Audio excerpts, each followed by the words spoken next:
wings flapping, teeth growling, blood dripping. What is going on, ladies and gentlemen? Welcome to Resident Horror. Be sure to hit the subscribe button, the like button, and that notification bell so you don't miss a video. Movie of the week: Salem's Lot 2024 on HBO Max. This story revolves around a book writer that comes back to a town called Jerusalem's Lot. The sign is kind of faded out, Salem's Lot. He wants to find inspiration for his book. And when he comes back to his old town, he notices that there is an ancient evil that is taking over the town and all of the inhabitants. And that is all that I would say due to spoilers. After watching the original that I have right here, I watched the original before and after. Now, coming off of the concepts and ideas and how they executed this adaptation, you would think that this new one, with all of the technology, all of the goodness that we have, would be elevated. Boy, oh boy. Let's go to the Oracle and get the director and the actors. Written and directed by Gary Duberman, based on the 1975 novel by Stephen King. Stars Louis Pullman, Mackenzie Leah, Bill Camp, Pialu Asbayek, Alfred Woodruff, Deborah Christopherson, and William Sandler. So, what do I love about this? Before we get all critical and negative, we gotta show some love first, right? It's only fair. I loved Mark in this movie as being one of the lead characters. A little 11-year-old boy really carried the film. He made this film enjoyable for what it was. Definitely shout outs to him. He played the role good. I love the cinematography of this film. It really looked nice, especially the shots with the vampires, with the eyes glowing, seeing one of the other vampires come out, the main vampire. It looked good halfway before you got a close-up and you saw all the CGI. So we're going to throw away the CGI on him. When he was further back, it looked wonderful. Vampires in the glowing eyes, fantastic.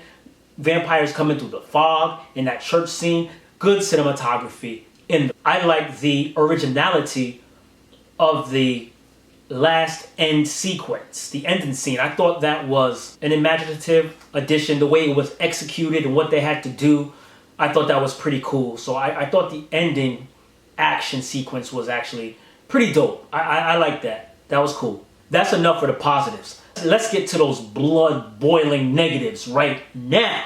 We're dealing with hardcore vampires, scary vampires, and none of the actors in this film was able to portray true fear. They're staring death in the eyes, and they're not showing any ounce of fear.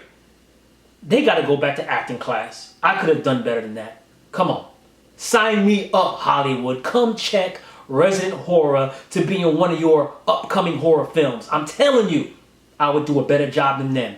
Absolutely horrendous job at showing fear in a horror movie. Unexcusable. Next negative. The pacing is too friggin' fast. Take a step back. I understand. You don't want to have this long runtime, but it can be done right. You did it with it, right? Take your time. Tell the tale. The pacing, way too fast. Not enough character development.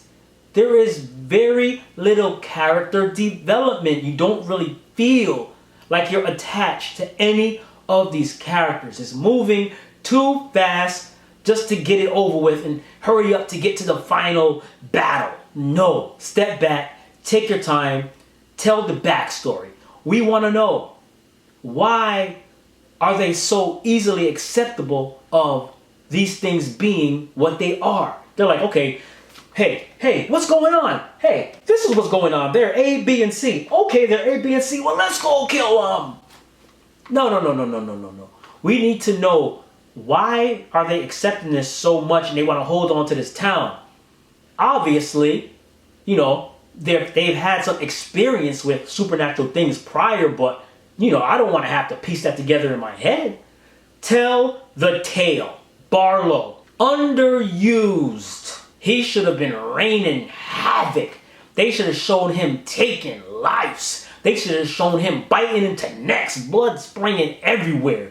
They should have showed him going ham, but they barely showed him.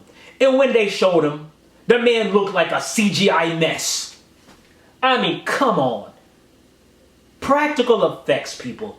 Let's not forget about practical effects. They are effective. Use them.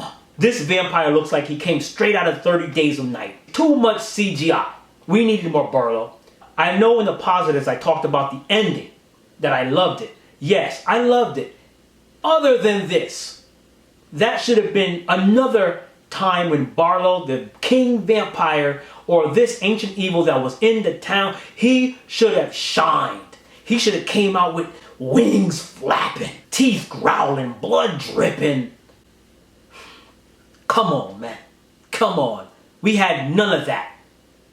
I like the scene with his arm coming out of the screen and all you saw was the arm. That was nice. I like the scene when, you know, I don't want to ruin it, but there was a scene where you could see through his mouth. Yeah, I know what I'm talking about. You can see somebody else in the brain behind him that's not there.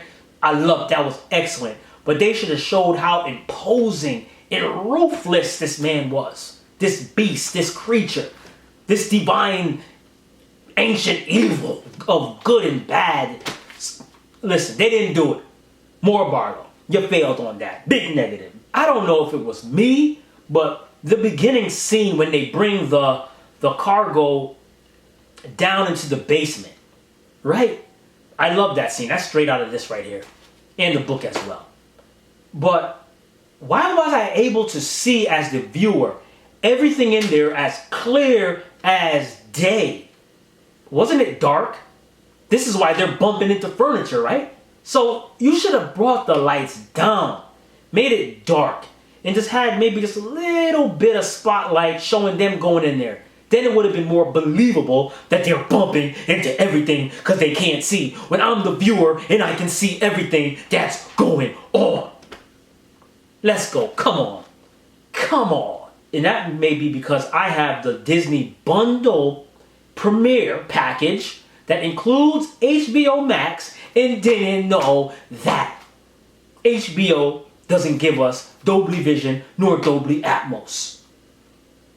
So maybe it was just my regular 4K viewing of it with 5.1 sound that had me seeing everything because I wasn't seeing it in Dolby Vision, so I wasn't getting the director's picture of how it was supposed to look. So forgive me if I'm wrong. If you saw all dark in that scene, I take that point back. But I didn't see it. I'm giving it a negative point. The last negative. Make the thing believable. His girlfriend turned into a vampire in the trunk. They lift the trunk up with the sun and nothing happens to her? When everybody else is burning when the trunk is open? Was the billboard blocking the sun from hitting that particular car? But the sun was coming through to hit everything else? Come on, ladies and gentlemen, Mr. Directors. So coming to the conclusion, does this get the Resident Horror stamp of approval? I think this is the first film on the episodes where I am not going to give this film the Resident Horror stamp of approval. It deserved more. It deserved a bigger budget. It deserved more care, more effort. If they just kept the original flow and character development and story and improved upon that with that ending and not rushed it, and oh man, this would have been great. Great, it would have been great. And put this bad boy in the movies on the big screen. Oh man, it would have been great, but it doesn't get the stamp of approval. But that does not mean it was not an entertaining film. It was an entertaining film, but it did not give me what I was looking for a vampire tale. That's all. So, is it worth checking out?